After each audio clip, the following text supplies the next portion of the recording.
Thank you all for coming to the Jordan Schnitzer Museum of Art for this exciting program this afternoon titled Satire and Fairy Tale and Contemporary Art Projects of Peregrine Honig. I'd love for the students of Professor Ostmeier's class to occupy these first couple rows. So when we have the Q&A after Peregrine Honig's talk, you'll all ask the first set of questions before we open it up to the audience. I'm Cheryl Hartup, Curator of Academic Programs in Latin American and Caribbean Art here. And it's my pleasure to welcome you, and especially our invited guest, Peregrine Honig. Our mission is to connect educators and students with works of art to support research and inquiry and to foster appreciation and enjoyment of art. And that's what we're doing today. I want to thank Professor Dorothee Ostmeier, who teaches in UO's College of Arts and Sciences, for leading this creative and inspiring endeavor. She received 2 academic support grants from the Jordan Schnitzer Museum of Art. The first one was in collaboration with former senior curator of Western Art, Joanna Seasonwine, to purchase Peregrine Honig's print portfolio, Father Gander, which is on exhibit on the tables in the back of the room. And today is the culmination of the second academic support grant awarded to Dr. Ostmeier, and that was to bring the artist to UO to interact with students in Dr. Ostmeier's Magic, Uncanny, Surrealistic and Cynical Tales class, and to give a public talk. So in addition to the Jordan Schnitzer Academic Support Grant, Peregrine Honig's visit has been generously supported by the Oregon Humanities Center's Endowment for Public Outreach in the Arts, Sciences, and Humanities, and the Clark Honors College. So I want to thank Elizabeth LaRue, our collections assistant. Thank you, Elizabeth. And Paul Nordquist, who's our tech and event support specialist, and all the students in the Magic, Uncanny, Surrealistic, and Cynical Tales class who organized today's event. So I'd like to turn the program over to the students now.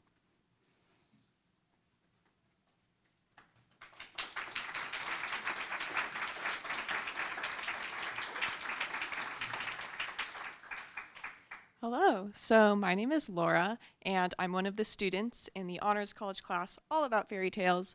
And so prior to the start of the event itself, I wanted to talk a little bit about the music that we had playing for you just beforehand. So one of the songs we had playing was called Sweet Jane, and it was a version played by the Cowboy Junkies, and this was played by request of Peregrine. And so we wanted to do this for you all just to think a little bit more about how it connects with Father Gander and fairy tales. So the original version of Sweet Jane was actually written by Lou Reed from the American rock band The Velvet Underground, and that was released in 1970. And then this version was released in 1988. And to me, when I hear the version of this song, it appears especially melancholy to me. So the singer is considering Sweet Jane as she's endlessly waiting for Jimmy in the alley. It's like endless dreaming and endless heartbreak. And so in considering this with respect to Father Gander, the lithographs we have on display, it reminds me a lot of the complexity of the figures that Peregrine depicts.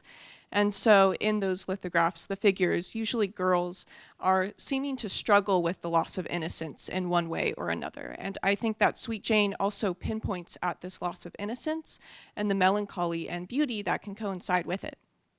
And so when we're thinking about fairy tales, they usually have a happy ending. But with Sweet Jane and Father Gander, we don't really see a happy ending at all. And so I hope we can think about it a lot today, that postmodern tales and art can transform fairy tales in ways that are new, complex, and provocative, and are really worth our thought and attention. Thank you.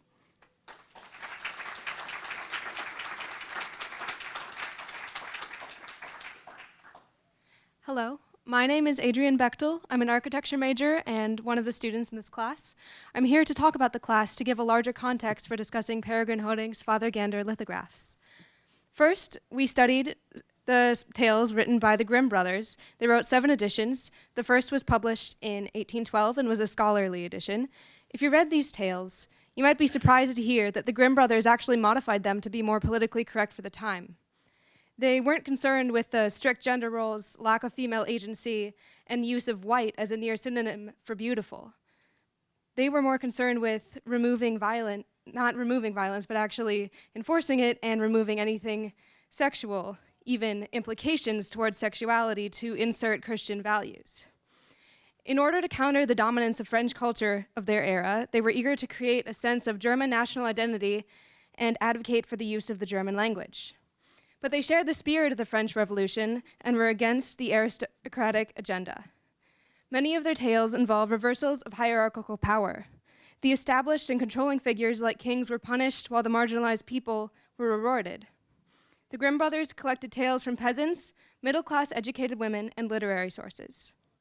We have been studying 3 contemporary authors, Anne Sexton, Francesca Lia Bloch, and James Garner. James Garner, a satirical American author, was born in Detroit and works in Chicago. He wrote politically correct fairy tales in 1994. His book adds unexpected twists to the stories while making them hyper-politically correct. For example, Little Red is offended by the woodsman's attempt to help her grandmother. She screams,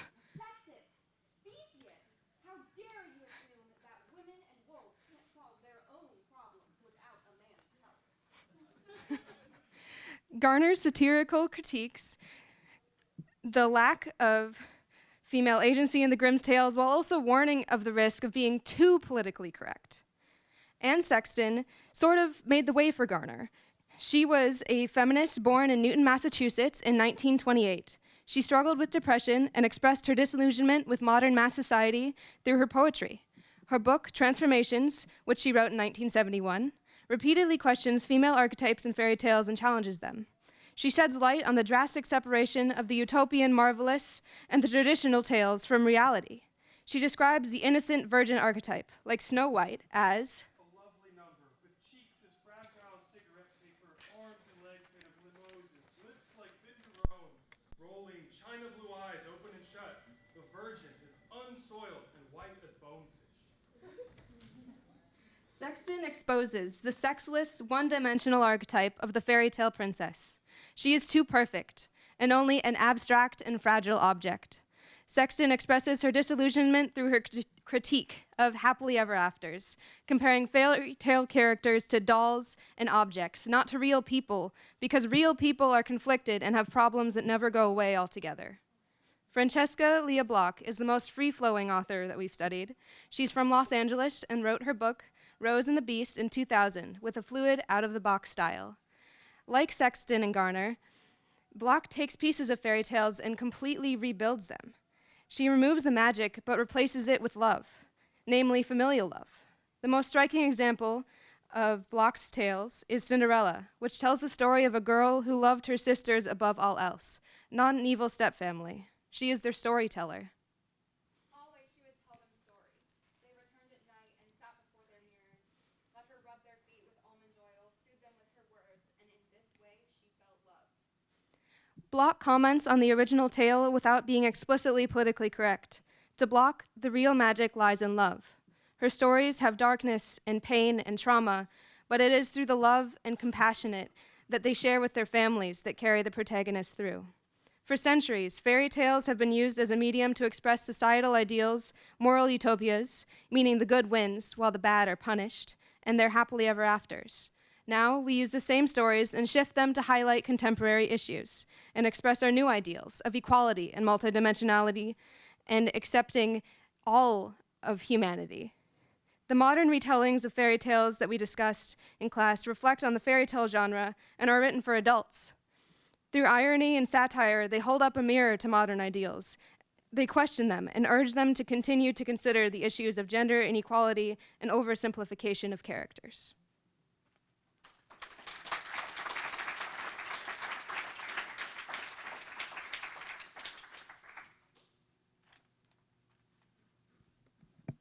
Just turn the music off real quickly.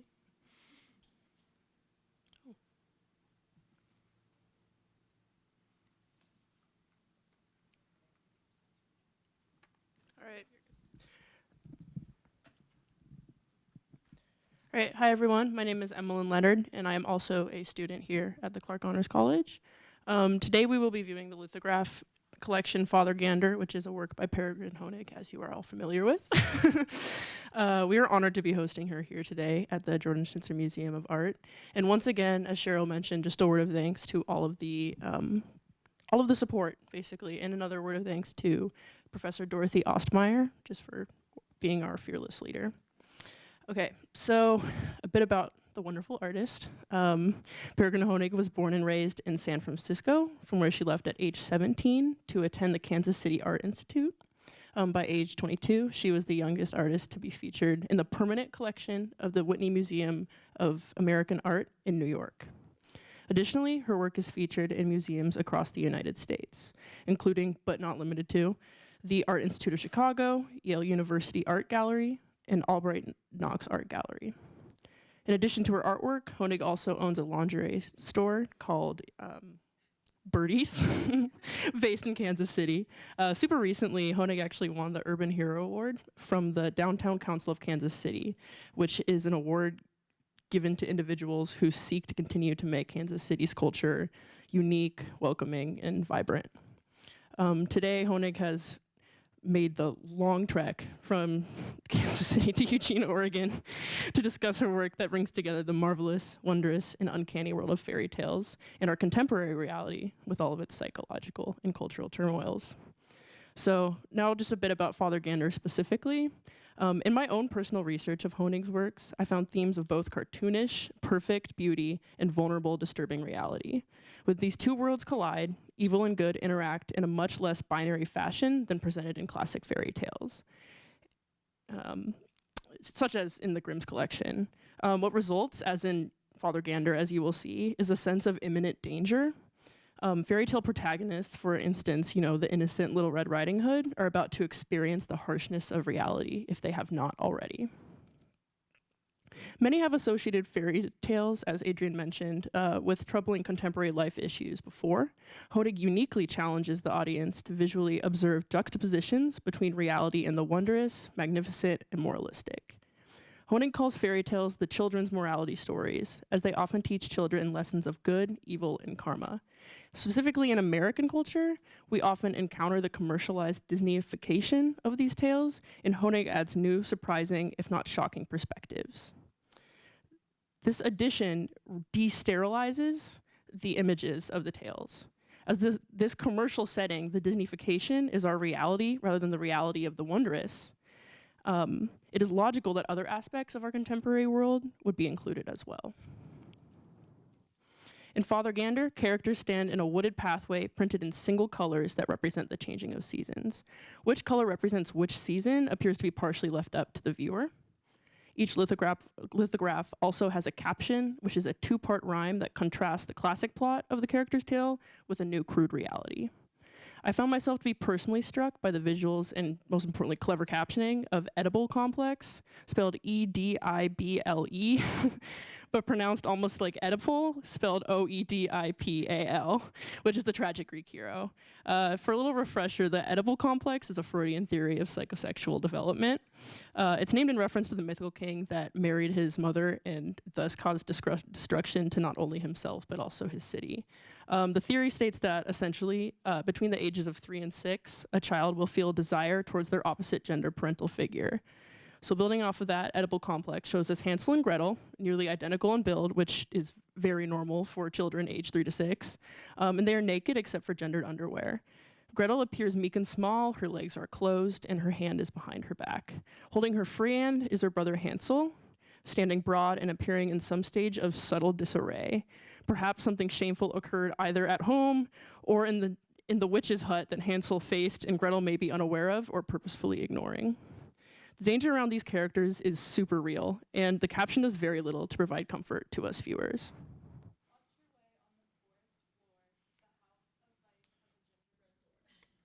The voice in this work seems to be something beyond the house made of candy, as suggested in the original tale.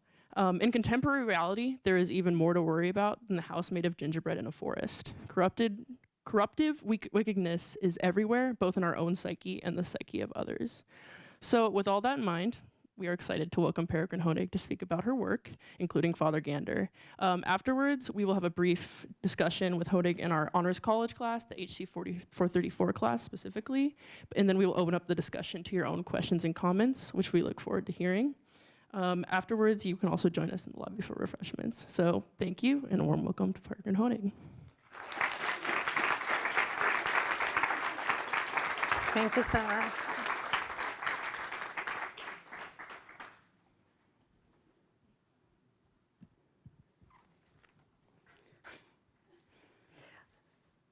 Thank you for bringing me here. Thank you, Cheryl and Dorothy. Thank you for supporting me as an artist and as a human being. I know the one thing that we don't get back is time, and it takes time to make art. It takes time to do anything. So I thought I would start this lecture. Well, obviously I thought it because I'm doing it. The last lecture that I gave was a big lecture. It was in Durham, North Carolina. Father Gander is a prince. So the nice thing about prints is that they're democratic. You can make multiples of them, and so more people have access to them. This was a sign that I made for my lingerie shop in protest to a bill that was oddly coming out of Durham, North Carolina, that trans people were going to need to either carry their birth certificate or something insane. So I made this sign for my bathroom in my store, and then 21C, which is a hotel, contacted me. They were making their bathrooms, they were finishing up their bathrooms, and they said, we need 50 of these by Friday. I was like, okay. I work with humor. Humor it's about culture, it's about fear, it's about desire. And the reason this bathroom sign was able to go all over the world was because it was compliant. So architects could buy it and they could put it up. And we sold out of them, and then we did another round that it says, everyone always. And there's another 21C opening up in Chicago, and I'm working with my printer, who's just a commercial sign printer. It says in Braille, we don't care. Your body, your choice. And so with Father Gander, even though it feels like a very different object, and it's obviously a very different material, I really am interested in the space between what you see and what you read. So if you just look at the drawings, they're kind of interesting, and then you look at the text, it's kind of interesting.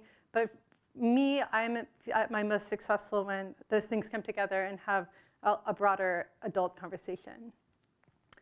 I would start off, is there a way so that it's just not the framework of the lecture? Thank you. I appreciate it. Thank you, thank you.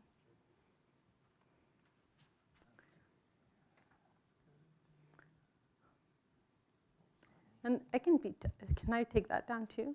Yes. Thank you. So high maintenance.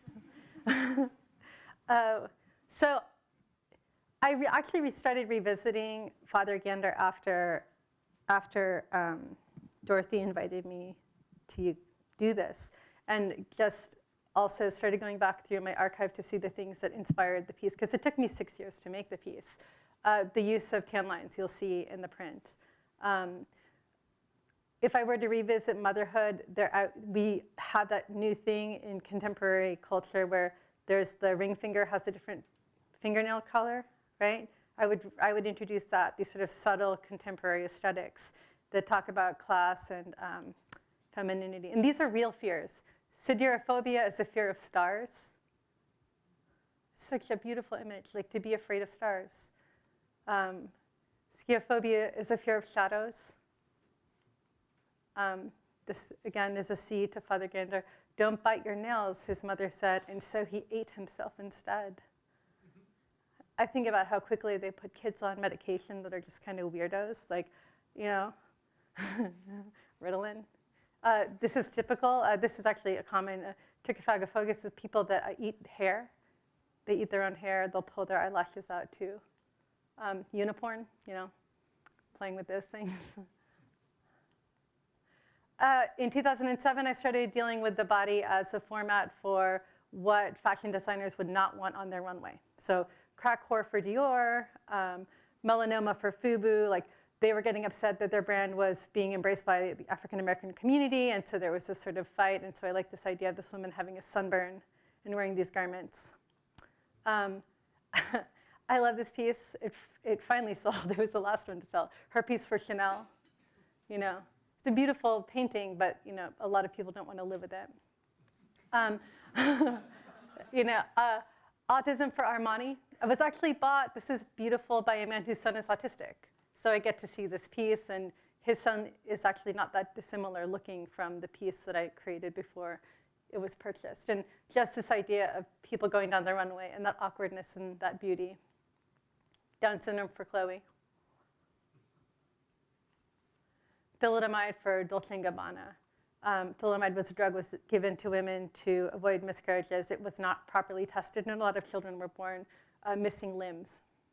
It's now being used to cancer research, but it was very slow to leave South America. It left North America, and they kind of were slow to stop it being used other places. I got really obsessed with Mary-Kate and Ashley in 2007. Why not? They had like a, what was it? It was like a countdown into their legal sexual, before, like, I don't remember, was it 2000? I don't know when it was, but it was like, there was like an online thing that you could, when they turned like 16 or 18, it was just disgusting.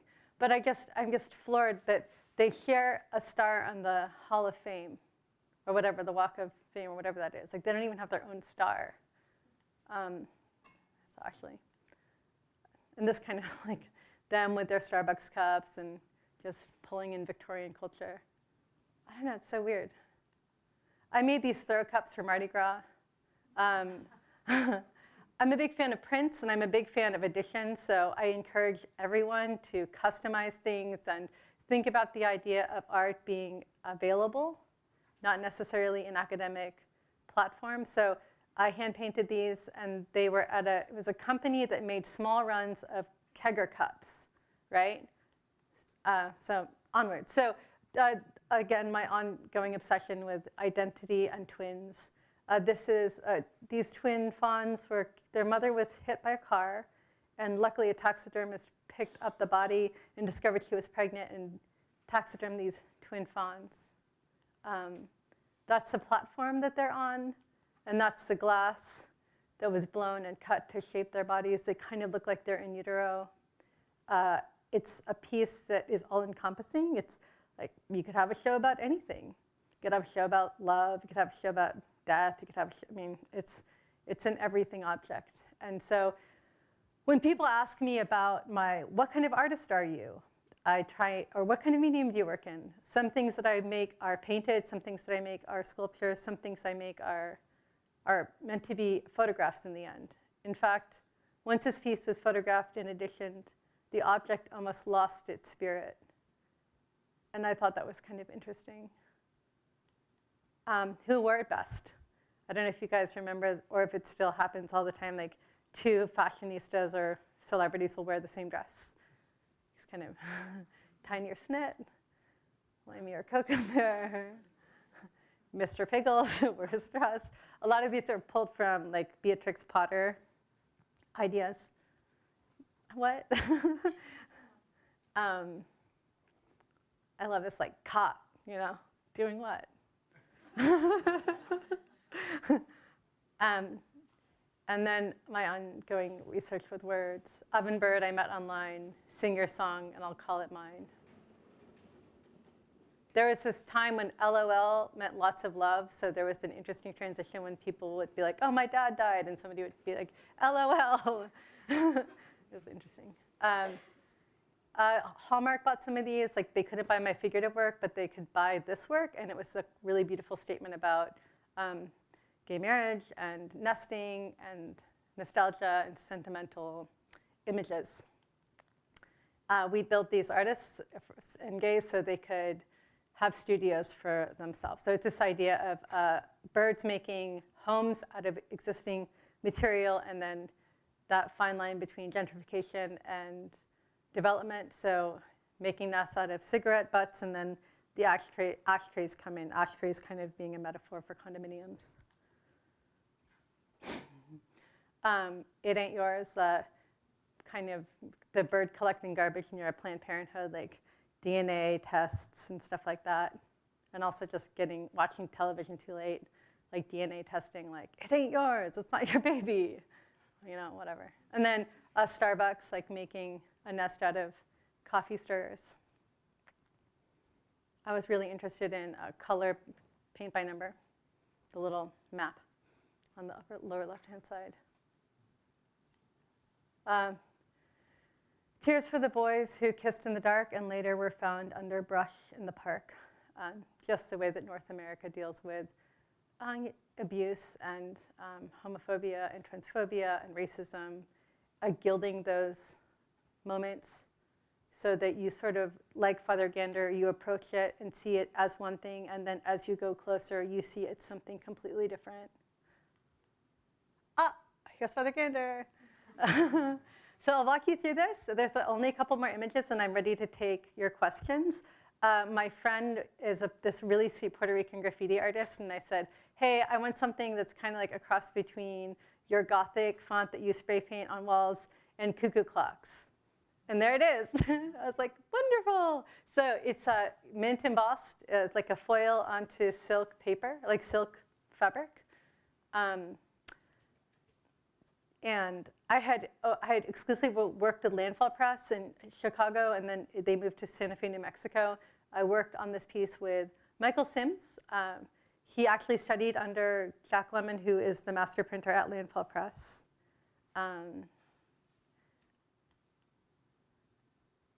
This is from a Mary Ellen Mark photograph. Is that right? Yes. A lot of these reference different photographs in different scenarios.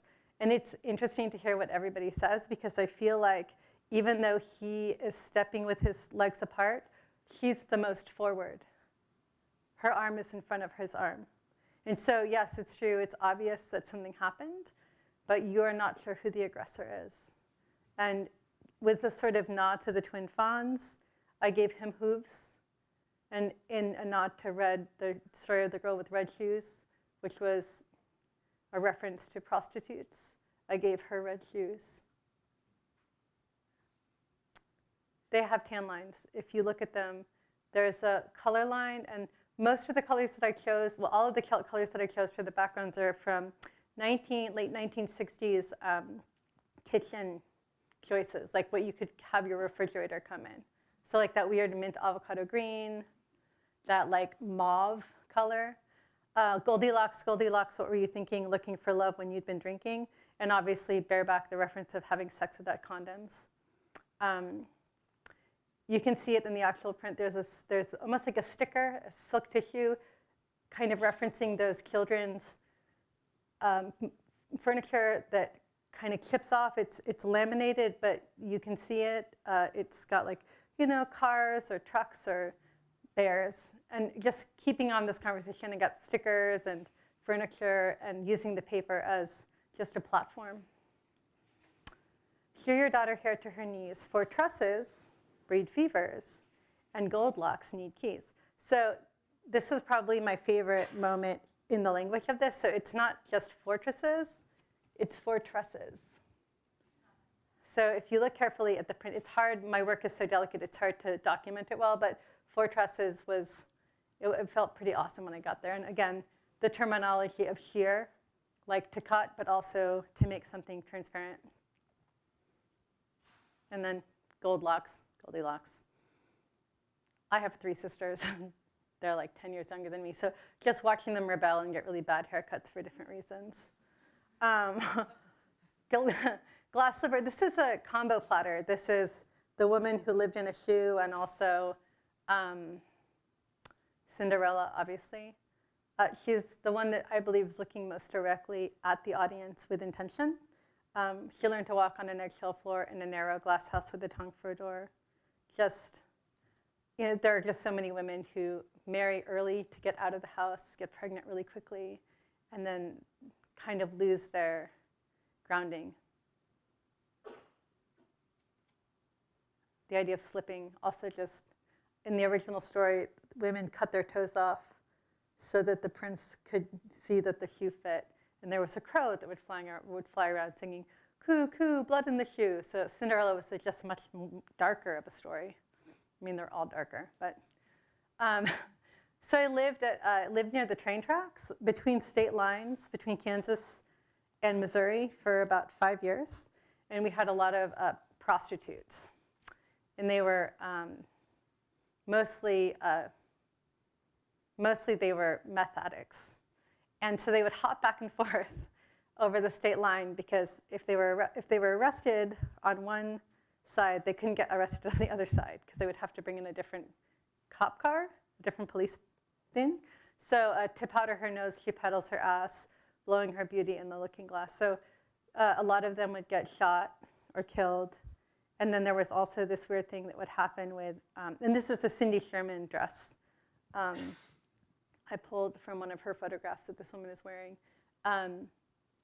So this group called Uplift, they were like, this religious group would come and bring them clothes. So I would call to protect the woman. Like there's a woman in a blue puffer jacket and leggings and sneakers.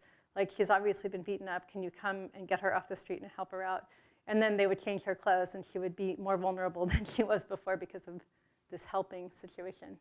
And of course, the women were always punished. The men were never picked up. It's, a larger conversation. Hello, lady. There's Motherhood.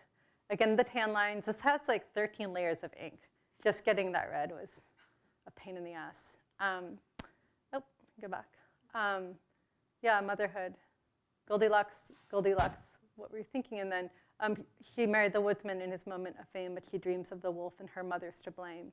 And I mean, we've all like dated somebody or hooked up with somebody we weren't supposed to necessarily just because somebody were like, they're great.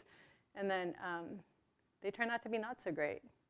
And she's clearly pregnant with the woodsman's child and still has kind of this, memory of this really weird and violent, strange situation that she went through.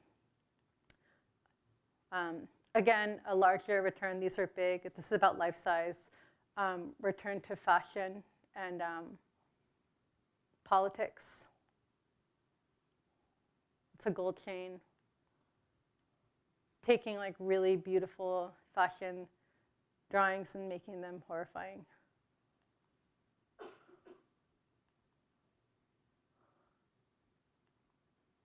That's human hair. One thing that's interesting about human hair is that depending on how money is moving through the world, if people are poor, their hair is lower quality because they get less nutrients. And that is actually part of the wig industry. Like there are better years for hair, like there are better years for wine. This is a reference to Lydia and the Swan. Early conversations, I think this is 2004, about cultural appropriation, like Chanel as like a scarring. Details. These are, again, about life size. Just who owns what, always an important conversation to have.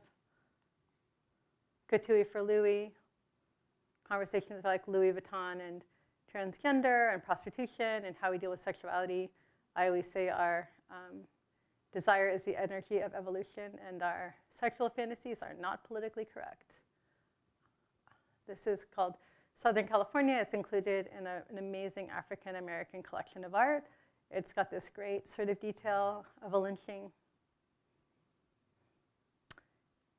The freckles were really fun.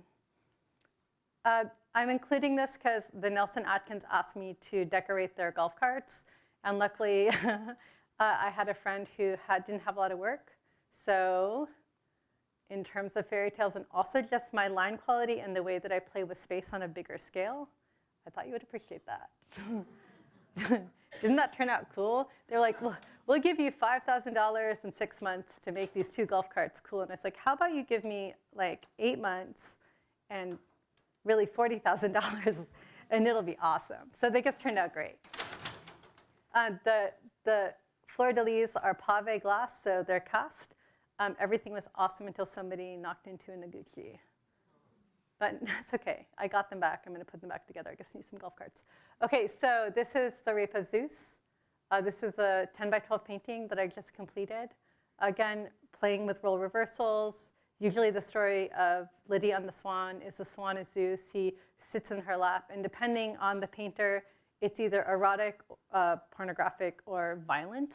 So I reversed the roles to be a man and a swan. And then at the last minute, I saw that he was actually Zeus, not just a random man. So I've been working from this for a while. And my last couple of images are just going to be writing and things that led up to this piece.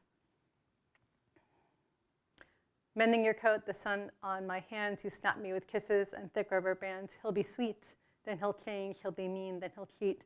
Your son sat on his bed and he looked at his feet. What do teenage boys know? Now I know it's defeat. I'm still mending your coat, I'm still pulling the thread. I'm still hearing his quote, I still see her legs spread. So these are stories that women are telling me about poor relationships. And my next step is I'm going to do a writing workshop with women who have been in abusive relationships. And I'm bringing in a flamenco dancer who is going to teach them dance and also build dance around their words. Sorry for my lipstick stains, the dented wood, the kitchen drain. Was I speaking too softly? Was I eating too loud? Was I moving too slowly in a slow-moving crowd? Yes, I thought I was clear when I spoke about that, but you're right. I suppose there's a faster format. If I get to the point, if I take off my shoes, can we fuck so at least it feels good, the abuse? That's it. That's my lecture.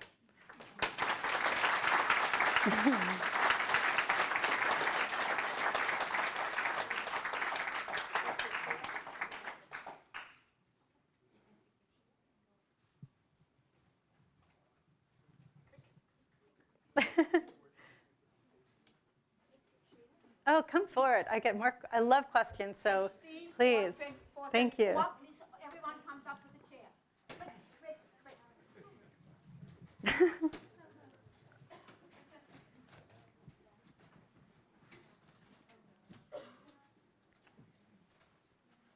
Peregrine, thank you so much. Oh my God, thank you for having me. We started at one point. We thought, oh, we should get to know each other, and then the technology didn't work. So we had an iPhone passing around. She was in a car somewhere in a storm. It's close to Chicago, but we still could talk with each other. So we know a little bit of each other. Do you want me to sit or do you want me to stand? Whatever you like. I like to stand. I'll stand. Yeah. Okay, first question. I have a mic here for you guys. Yeah, please. Parker?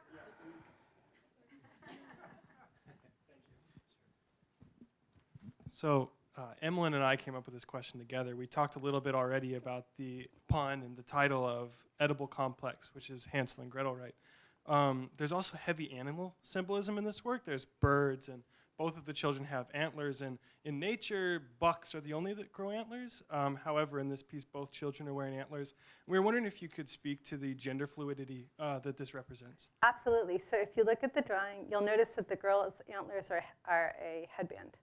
So one is like natural and one is not natural, whatever the hell that means. So I like it when people who are advocating for inclusive behavior, like, well, that's just not natural. Like, you want to know what's natural? A lot of things are natural. So I really like playing with nature because people tend to make specifically birds or specifically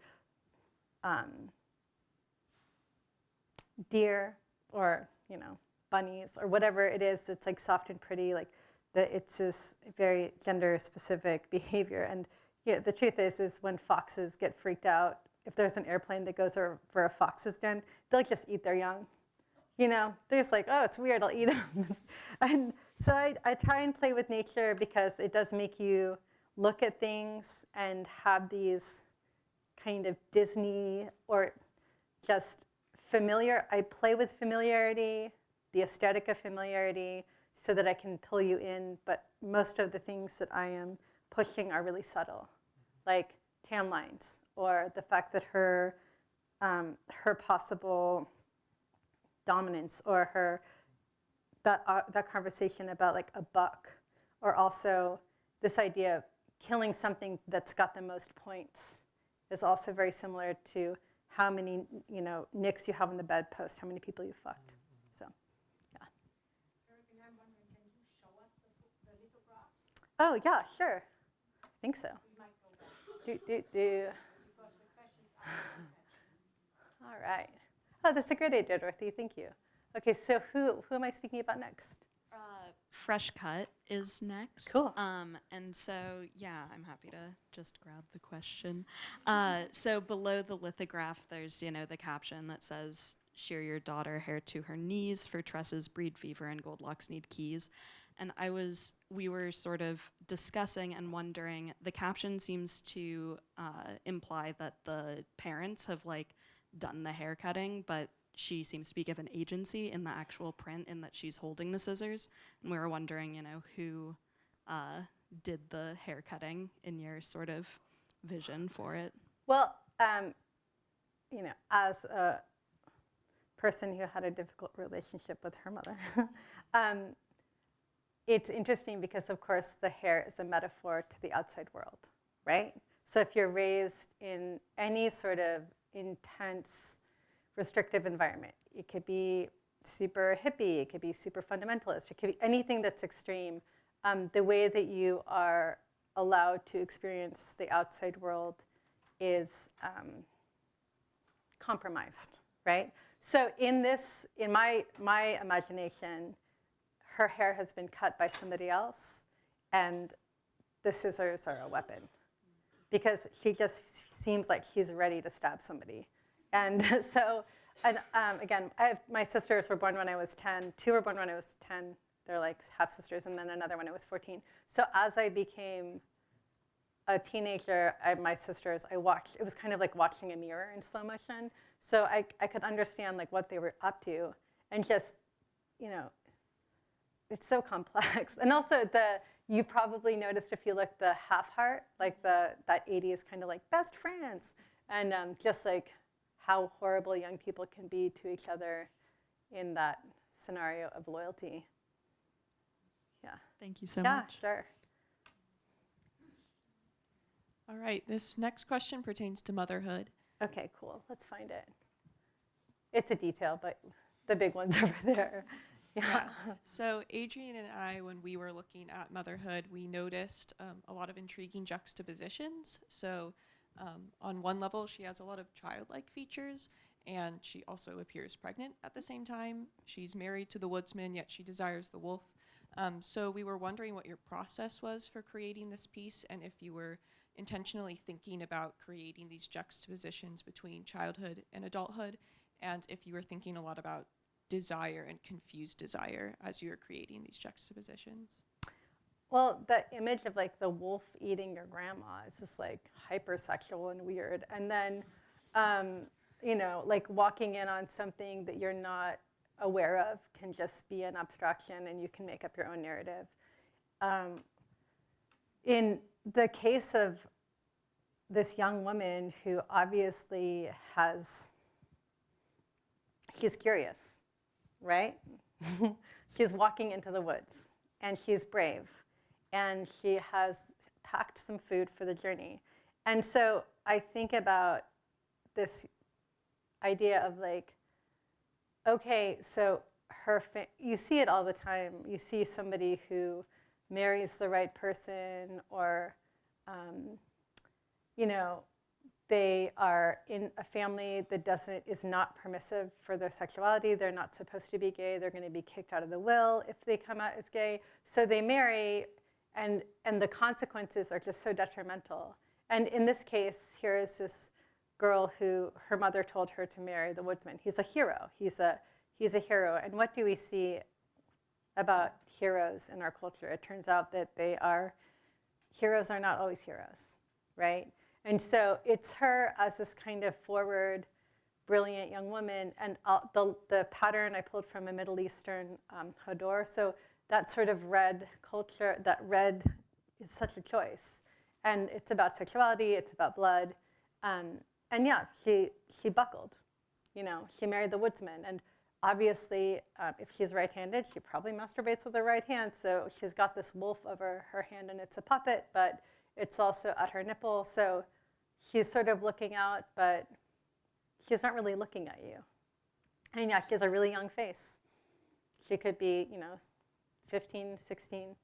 She has tiny little boobs. So yeah, there are a lot of cultures that just marry girls off and get them pregnant really fast so that they don't have a more complicated life, which, of course, makes for more complications.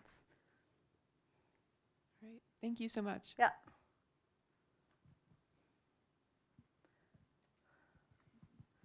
Next one's about glass slipper. Awesome. Oh, Yeah. wrong direction. Sorry. There it is. Hey. Glass slipper. Oh, sorry. There it is. Yes. So we were kind of looking at how, assuming that this is Cinderella, and kind of taking that a little bit further, how just kind of the symbols within the piece are emphasizing kind of past struggles in her domestic young life with her mother or her stepmother and her stepsisters, as well as there are symbols kind of representing a better future, like kind of the bloodied heel and the broom representing this domestic life that she's comfortable with because it's all she's ever known, but her kind of nice dress and nice like flowing golden hair kind of representing, okay, like and the heel, of course, moving forward, representing, okay, yes, like my future is going to be better. Yep. So we were kind of just curious about your thought process on like kind of choosing which symbols were going to represent what, and then along with that, kind of if your intention, if it were either of these kind of to represent a hybrid of past and present, aka like Cinderella and then like stepsisters, or are you trying to indicate like a permanent future change that is dependent on her past experiences? I was just learned about like that people, that whole image of like a witch riding a broom was because they used to put medicine inside their vaginas with brooms, right? So I was thinking like, whoa, that's really intense. And then, so I had her like holding a broom, which is, this icon of mysticism, but also this, it's what you're talking about, this kind of burden of poverty, like the house cleaner. And just, I was thinking about class, and I was thinking about how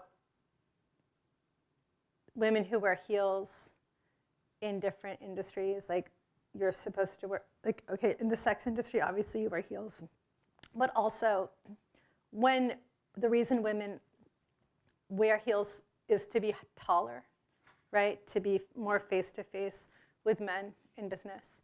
And just, she is hopeful, and she lives in a house. The tongue for a door is sort of like, she was an old woman who lived in a shoe who had so many children she didn't know what to do. And she has obviously intentionally left her shoe behind. Like, it's very sexual. She's very much like twisting her left foot and looking towards somebody. And there is, yes, this hopefulness that she'll get out of whatever it is. And she's the only person, character in the series that's got her back turned to the audience, which is both disrespectful and also just kind of like, look at my ass, come and get me. So, yeah. This next question is for Bareback. Okay. So in creating this piece, which depicts Goldilocks being carried away by a bear figure, did you intend for the bear to be depicted as more of a fatherly figure or a predatory one? And with that, what kind of meaning did you intend for the audience to take away? I just based the drawing on a bear, right? So, and a bear can be like any person that's like bigger than you, right? So of course there is that thing if you're like into people who are bigger than you, or just stronger than you. If you're drunk, they're probably going to be stronger than you. And it's definitely a gray area. Like she's out, she's looking for love, right? And we do, our hearts and our parts are connected. And so this is real. So unless you're like, can compartmentalize really well, more power to you. But in this case, this was very much before the Me Too movement, and very much talks about it, which is, it is a gray area where just be, don't get drunk. Well, no, you can get drunk. The reason you get raped is because somebody raped you, like not because you were drinking. And so it's definitely a conversation about somebody going again into the woods and like picking a person. Like Goldilocks accuses, he says this is just right. This is just right, and this food is just right, and this chair is just right, and this bed is just right. And it is a conversation about when just right is not right. And it's not black or white. Just, there it is. I mean, even the text is in gray. It's not black. So. Thank you. Oh, thank you so much. I know, it's like, I sound like a frog. This next question's about snow. Oh my God, where'd she go? Oh, she's so depressing. So depressing. Oh my God, you guys have no idea. The three of us reviewed this lithograph for class, and the three of us did pick up on the drug references, obviously, and the long-time conspiracy between Snow White and cocaine. But those of us that reviewed this piece were pretty divided on some of the aspects of it. Okay. We think that she engages in prostitution, which you did kind of talk about in your lecture, to enable her drug addiction, or that she's using drugs to suppress her appetite and enabling her eating disorder. She is fully clothed, and we aren't sure if she is trying to hide this thinness because of her eating disorder, or if she is, teasing clients, and that is the reason you chose to make her fully clothed. And we were just kind of wondering, this is the only piece of the lithographs that depicts the girl being fully clothed, whereas the rest of them have some form of nudity. So. Yeah. Yes. There is again the gray area. Like, are you doing drugs to? Are you selling your body to support your drug use, or are you taking drugs to deal with selling your body? Like, those things get pretty hand in hand when it comes to heavy addiction. So that's a kind of another gray area where living in the West Bottoms, and they were trucker prostitutes. They were not some pretty woman escort situations. They were women that were like shooting up and like really thin and covered in bruises. And I mean, I befriended them, and it really gave me an insight into how we deal with women who are in sex work, because it was just amazing, and it was very eye-opening and miserable, and it with her specifically, and there were a couple of men where it's like, how did you get here, right? Like, you went to the wrong party, and you found the drug that was your drug, right? And there was some heroin abuse. You would see people shooting up and stuff like that. But in the case of the clothing, it was mostly just because they couldn't be naked on the street. They had to wear something. But being on the state line, now, no matter where I go in the world, and I travel a lot, I can spot a prostitute. There are certain things that they do and certain ways that they walk. Like, even this thing. There's this thing that women who are prostitutes do. They're walking along the street and they do this thing. And also male prostitutes, you'll see it too. And it's really kind of inclusive. Like, I've seen it in South America too. They're like, oh, it's just like, oh, what's that person doing? Oh, they're selling their body. And how people sell their body to put food on the table. People sell their body because they really don't have another choice. And people sell their body because they're drug addicts. And that is like a real disease. And it's a really difficult thing to navigate once somebody is selling their body on the street. Of all of them, there's no skin tone with her. She's just got the paper for skin tone, and then the socks are white. So everybody else has a skin tone, but she's a ghost. I mean, it was interesting driving around getting here, because, you got some ladies of the night during the day, and you're like, oh, we saw one woman as we hit the highway, and I was like, oh God, it's like, you want to take this person and bundle them up and take them somewhere. It's really difficult to see. So, yeah. Thank you. Yeah, sure.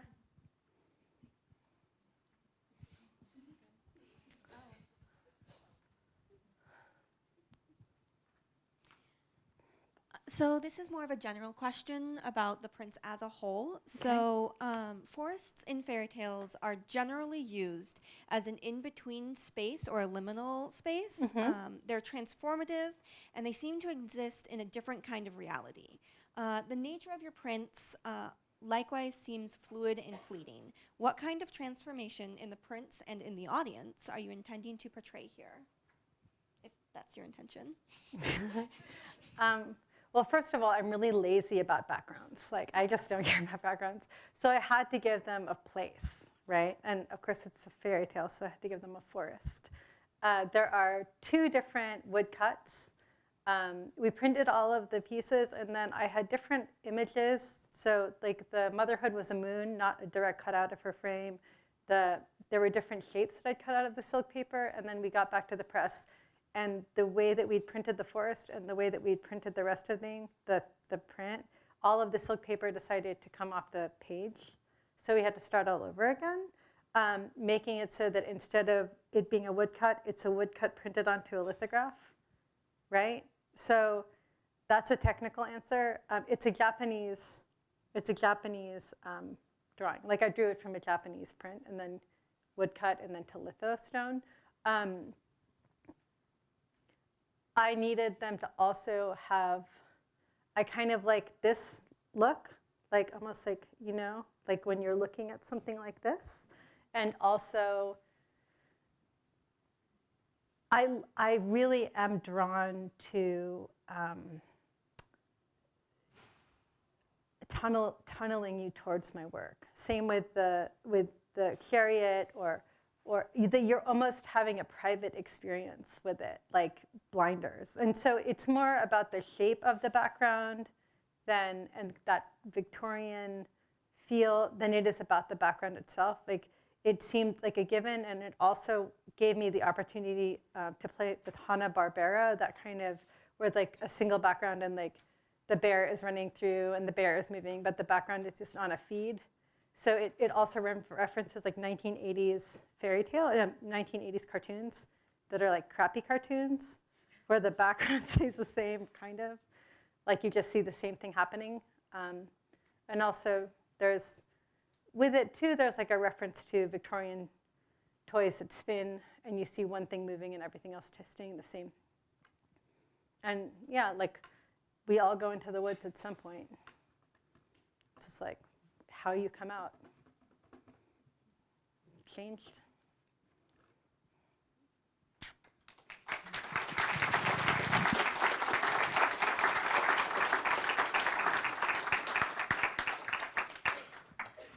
So now we are very interested to hear what you are thinking about. We have about 10 minutes for questions. Cool. Well, yes, since we're on snow, I did have a question. Obviously, she has a looking glass. It's very prominent, it's alluded to. Obviously, a literary reference to Alice or through the looking glass. Mm-hmm.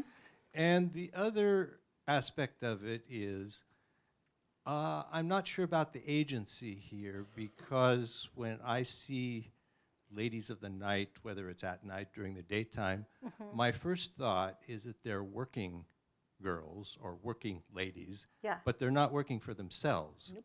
They're working for somebody else you don't see.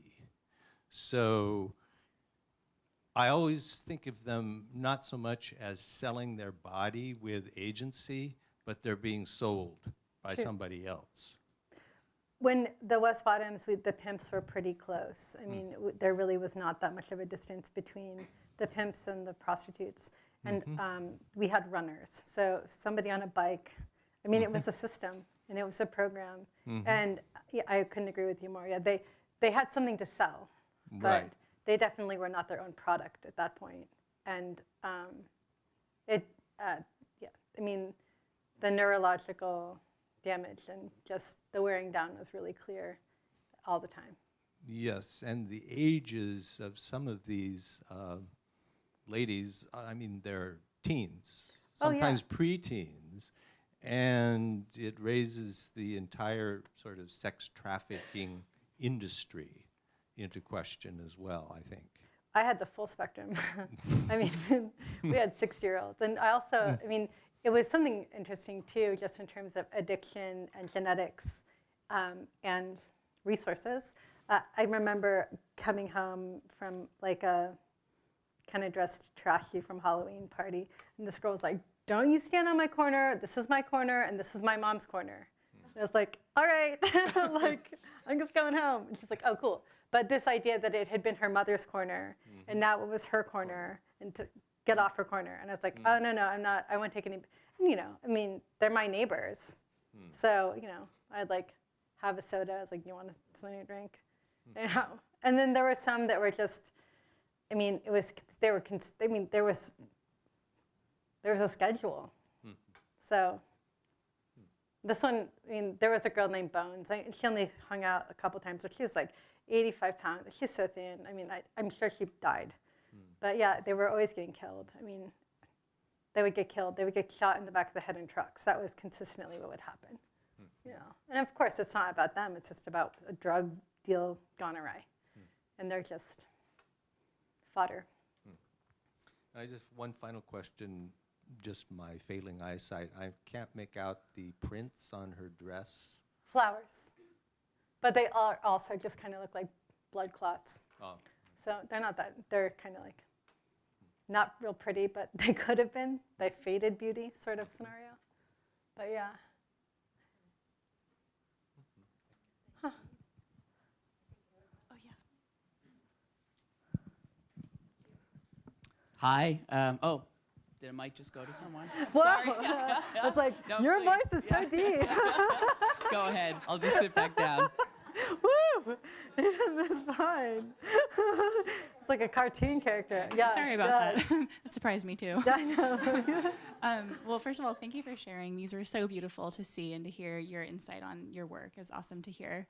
I have a question, kind of thinking about like this liminal space between what could be and what we see and what we read, and also how you said humor is like, you like humor, using humor as like a safe lens through which to address some of these difficult situations. I wonder if there's any role for hope in your images, or if you see hope playing any role instead of humor or alongside humor, or not at all. Well, I always say that hope has a hole, right? It's really, it's passive. I believe that like with intention and education and empathy, incredible things can happen. I do avoid the word hope. I don't think it really, it's safe and it's burdened. And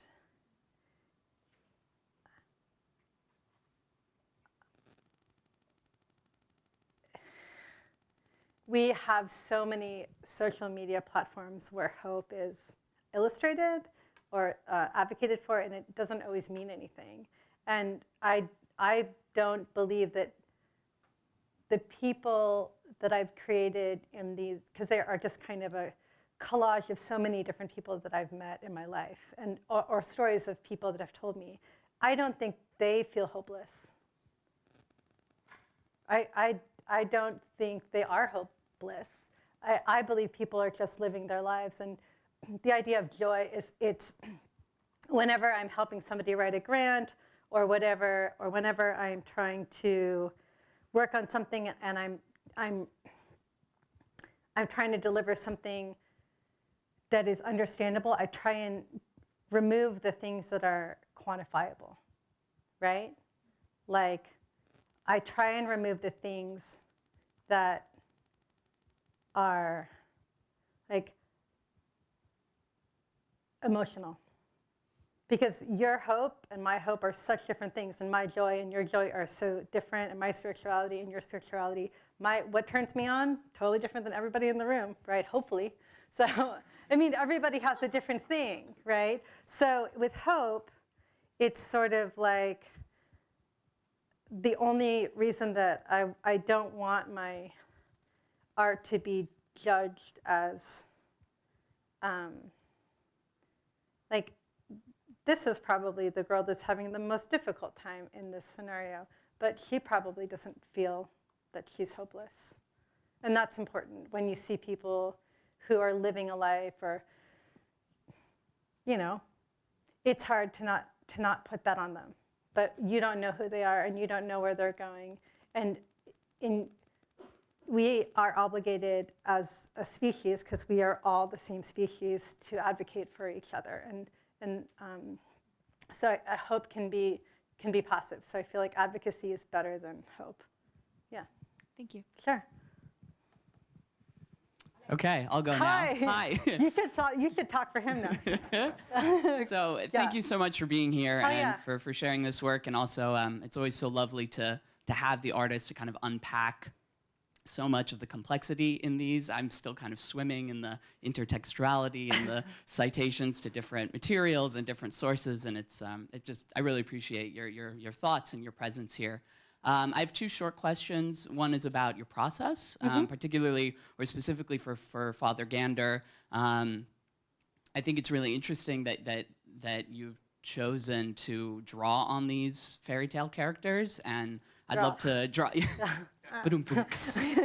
And so I'd love to know more about kind of what led you to both the specific figures that you did utilize, and also more generally where you think fairy tales fit into either your artistic practice or like social commentary more generally, because it is a very specific thing, and it's something I know just as a viewer I haven't been exposed to much. So I'd just be really interested in hearing more about that. And then my second question, which is kind of building, I guess, on the hope question, is I wonder if you see a role in your work with I don't know. It struck me that there was social commentary and a degree of social activism, and I'm curious more about kind of your philosophy behind where art is effective in that conversation, where it's not effective in that conversation. Do you see your work as being something that has that, and it's kind of a totalizing question in a way, but if it has that sort of emphasis, or if it's kind of removed from broader questions and more of a personal exploration. So. That was a little bit rambling. I apologize. No, I got it. But yeah, thank you. Yeah. So in the, I mean, and I'm thinking about what you're saying with hope. It's like, okay, like that whole like idea of happily ever after, right? And so, and I was thinking about this because we had a long traveling scenario from point A to point B. That in some of these scenarios, it's what happens after happily ever after. Right, like, oh, like, and they lived happily ever after, and then like 20 years after happily ever after, right, they got a divorce, or like she figured out that she was gay, or, you know, the house burned down, all these things, because life is messy, and love is messy, and birth is messy, sex is messy, like embrace the mess. And so I have done, like, the bathroom sign. I'm more of a, I feel, and I have been labeled the accidental anarchist or accidental advocate, or my intention is not to deal with politics. I've done things that make people really angry on both sides, and it's because it's in the gray area. Like the bathroom sign, like all these people who are like, transphobic, we're gonna kill you, and then a lot of trans people are like, we're gonna kill you, you're not trans, you're not allowed to make our bathroom sign, and I was like, all right, everybody's gonna kill me. You know, whatever, but still here. I mean, it's funny, but it's terrifying. And My friend E.G., who photographs my artwork, who is a dear friend of mine, always says, like, worry when the dogs stop barking, right? Why do I deal with fairy tales? This piece, I could have kept going with this piece probably for the rest of my life. Fairy tales go back, they think, like 6,000 years. They're just like our fear. Jokes deal with our fear. The idea of the big bad wolf, like this whole, the reason bathrooms are really important to be not so gender specific is not because the big bad wolf is going to come and eat your daughter. It's because trans people have a harder time going in public because they're afraid they're going to get beat up in the bathroom, and so there's a higher chance of, there's higher statistics of urinary tract infections, right? So here you have a population, and they are having a hard time navigating public space because they don't want to get beat up. And it's not like trans people are, it's very rare, it's more that they get beat up by other people. So it's like the fairy tale is that it's not always good. Like the fairy tale is not happily ever after. It's just our navigation and how we address fear of the bears and the wolves and the dragons and all of the things that are going to come out of the woods and do something bad to us. That's all the jokes are. They're just kind of playing with fear. And so fairy tales are playing with fear. Politics are navigating fear. Fear of change, fear of if we include everybody, what is important to us is going to be eliminated. And fairy tales are they're a really great platform because it's very familiar. Everybody has had fairy tales read to them as a child, so it can bring us back to a place of comfort and understanding. I still would like to do The Princess and the Pea is really interesting to me. The Little Mermaid, let's see, she like stopped talking, cut off her hair, and drowned so that she could be in love or something like that. It's like, this guy's like, what? You're like, oh, she's covered in bruises. She is a princess. Like, what? So there's just so much to work with. And also,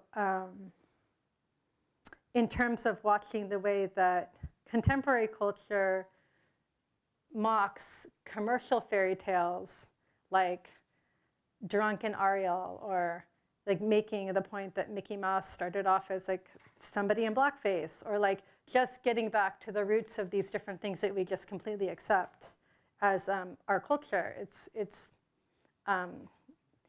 Fairy tales are inherently political because they navigate fear and vulnerability, which are kind of the same thing. So that's why I deal with fairy tales and the aesthetic of fairy tales. That was a long answer, but it was a long question.